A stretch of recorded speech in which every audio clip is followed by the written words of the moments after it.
Little larch. I'm gonna dig down. This has been in here for a long time. It was really just a pencil when it grew. I should have twisted it. So I've got a straight section here, which I thought, oh, I could kind of work with, but instead I'm just gonna chop here and make this the new apex, and then trim it right back down, give it a new container. So it's come quite far just in the first real season. You can see looks like that branch is broken. You can see I had wired that branch up. I don't know, maybe it was wired up before. One of the things I've noticed is that the chop mark is on the front side of where I like the movement. You know, maybe, I mean, just where the roots are too, it's pretty much the best front with that one root, because it has this sort of one root coming out.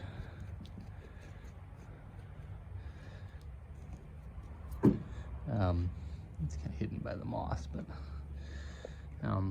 you kind of want to see that either. I mean, you know, it could go sideways like that, and you start to lose some of the taper or the thickness of the base. You kind of get the best of all worlds right here, and that's why I chose it. Now, looks like this branch is super thick. I probably kept it, unsure if I needed to get rid of it or not. There's not many other branches growing off that side, is there? It's definitely too long and too big. I feel like I want to cut it right there. But maybe I'll just cut it right there. And then I have something like this thing. It's just growing tremendous. It's like another new shoot. I'm just gonna take it right off right now. I'm gonna do some of the vigor up top. So I'm just gonna take it here. I'm not really looking for buds. Doesn't matter so much. It'll produce buds in the back. It's more just about getting rid of some of that vigor. You know, letting light get down below. Same thing here, like this branch is just way too big for up high. See, it's got even branches back, so I'll go all the way back there. You know, and these are the kind of things that I want to develop out, right? I want to make sure I'm getting ramification on these little side branches and getting enough light and energy down into this. Oh, this tip's kind of broken. Actually, a few tips have been broken. The dogs and chickens have been kind of getting in, so it looks like those are broken off. You know, I could be searching for little buds, but essentially on these larch, there's a little bud on every node. Actually, I do want to trim this back even farther. And if I trim it back too much, it's going to push another flush of growth, which I don't really, you know, this is growing straight up, no good. Another huge branch here, super strong and vigorous. You know, these are branches that I might use.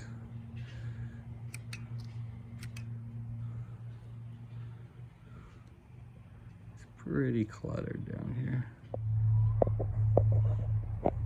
So cut it back quite a bit.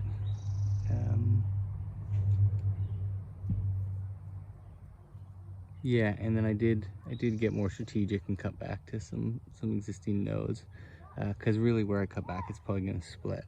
And so I didn't want to have it splitting out here. Really, and this top, you know, it needs to be moved over and bent down. I just didn't want to wire it at this point. So, I mean, we'll see. I didn't leave that much. You know, little bits of previous flushes growth, which was the second flush because I had just let it grow. And I'm realizing that I do have quite a few branches, but these are pretty thick up here, and so there's a little one under here that can take over, and it seems like when I cut back right at the base, there's a few buds. So anyways, it's looking nice. I'm actually quite happy with just how it looks right now.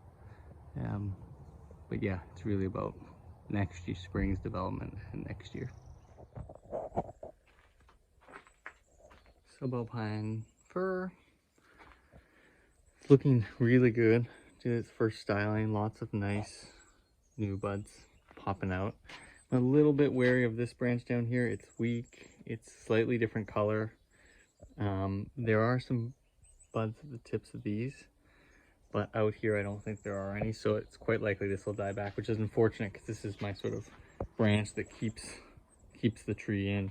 Now it has a, you know, a bit of a literati style, but it's way too thick to be literati at the top, in that there's got way too much foliage on there for it to have that feel. But I am thinking of, I think, you know, there's going to be a slight angle change. I am thinking of a round container. Yeah, so I'm sort of debating between something like this or something like this. This is actually plastic. I'm going to kind of just see how the roots are. Yes, the strange container. So I had done this when I was experimenting with cement, and I had actually, how I made this was I used a soccer ball and hung a shirt upside down on top of the soccer ball. So you can imagine a ball and then the shirt sort of hang off down. And cemented the whole shirt, cemented, you know, as much of the ball as I could, had it, you know, leaned up on a chair, draped the shirt over, put more cement on. Yeah, and then, I mean, this section broke here. It's being held on by the fabric that's still in there from the shirt.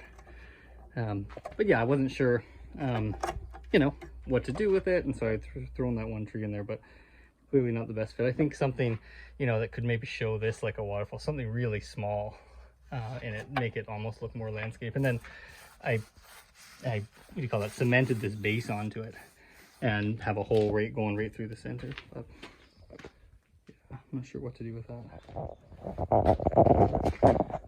So I chose this blue pot, fit nicely in there. I really did realize that I put a little bit more organic than I was thinking I might, because it's in such a small container and I'm gonna have trouble keeping it moist and hydrated. So that's gonna be a bit of an issue with this tree, but I'm just so happy with the small container. It's looking really nice. It's just giving it this really amazing feel. And I do want, what I'm gonna do is I'm gonna trim back a little bit of the vigor to redistribute some of the growth. This branch I'm thinking might turn to the back, not entirely sure. It's too far out at this point. It's kind of wide. I have kind of, the branches had gotten bent down from the snow, and that was nice on one level, but I did want to kind of pull them out so that they can get sun and get growth, and we might get some back budding. And then the little small tree I'm going to design, I am, you know, it's going to compete for soil in here with the roots. But since it's such a slender trunk, and I'm still keeping quite a lot of the foliage on, I'm thinking I'm going to keep it almost like mother-daughter sort of design, but it'll also just fill in space down here and keep your eye from it sort of being two different sections. Another design piece was that there's this huge sort of this huge scar here, and it's just really dark. And when you stand and get this view, it's decent movement, a little more subtler.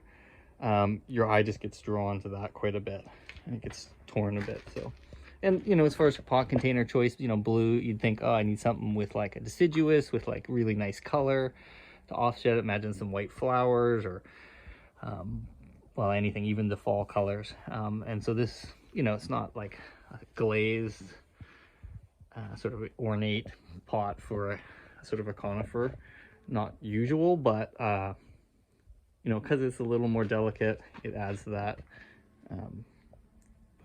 adds to the aesthetic of it a little bit more.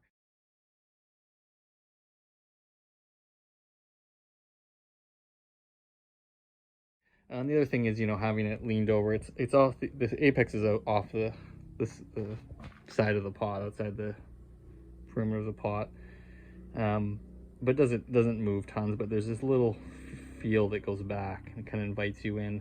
And it counterbalances the weight. Now I have this just, you can see it's just off center, just off straight up and down, to try to keep some of that subtle movement. So makes all the difference. It just feels more connected. It's hiding quite a bit, but you know, I gotta imagine it's gonna grow in there. Also kind of cuts up this line just a bit.